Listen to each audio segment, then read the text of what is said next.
അടൂരിൽ മുന്നറിയിപ്പില്ലാതെ വസ്ത്രവ്യാപാരശാല അടച്ചുപൂട്ടിയ വിഷയത്തിൽ CITU തൊഴിലാളികൾക്കൊപ്പം എന്ന CITU സംസ്ഥാന വൈസ് പ്രസിഡന്റ് PB ഹർഷകുമാർ തൊഴിലാളികൾക്ക് നീതി ലഭിക്കാൻ CITU ഏതറ്റം വരെയും പോകുമെന്നും ഹർഷകുമാർ പറഞ്ഞു. ജീവനക്കാർക്ക് ശമ്പളം പോലും നൽകാതെയാണ് അടൂർ കരിക്കിനേത്ത സിൽക്ക് ഗലേറിയ അടച്ചുപൂട്ടിയത്.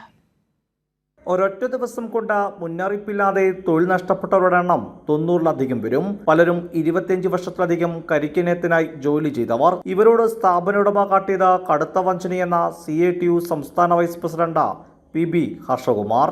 ആ വിശ്വസ്തത പുലർത്തിയ തൊഴിലാളിയെ ഈ മാനേജ്മെന്റ് ചതിക്കുകയുണ്ടായത്. CITU അതിന്റെ അങ്ങേയറ്റം വരെ ഈ തൊഴിലാളിക്കൊപ്പം നിന്ന് അവർക്ക് ലഭിക്കേണ്ട ആനുകൂല്യങ്ങൾ വാങ്ങിക്കൊടുക്കാൻ സന്നദ്ധമായി രംഗത്തുണ്ടാകും. ഭൂരിപക്ഷം തൊഴിലാളികളുടെയും ക്ഷേമനിധി കൃത്യമായി അടച്ചിരുന്നില്ല. ഗലേറിയ എന്ന ഷോപ്പിലെ ആളുകൾ ഇപ്പൊ എത്ര പേര് ക്ഷേമനിധിയിലുണ്ടെന്ന് ക്ഷേമനിധി ഓഫീസിൽ അന്വേഷിച്ചപ്പോൾ അവിടുന്ന് അതിന്റെ ലിസ്റ്റ് എടുത്തപ്പോൾ 26 പേരുടെ പേരിൽ മാത്രമാണ് ക്ഷേമനിധി അടച്ചത്.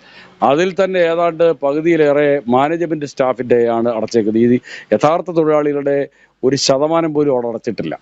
ശമ്പളം ചോദിച്ച ജീവനക്കാരോട് സ്ഥാപനത്തിലെ ഉന്നതരുടെ മറുപടി ഇങ്ങനെ: ഈ മാസത്തെ ശമ്പളത്തിന്റെ കാര്യങ്ങൾ അന്വേഷിക്കുമ്പോൾ ഇവിടെ അക്കൗണ്ട് സെക്ഷനിലുള്ള പലരും പറയുന്നത്, നിങ്ങൾ DYSP ഓഫീസിലേക്ക് പോലീസിലും ലേബറിലും ഒക്കെ കംപ്ലൈന്റ് പോയിട്ടില്ലേ, ഇനിയിപ്പം അവിടെ വെച്ച് അവരുടെ ശമ്പളം കൊടുക്കൂ എന്നുള്ള ഒരു മനോഭാവത്തിലുള്ള സംസാരം ഇപ്പം വന്നിട്ടുണ്ട്. തൊഴിലാളികൾക്ക് നീതി കിട്ടുന്നവരെ പോരാടാനാണ് CITUവിന്റെ തീരുമാനം.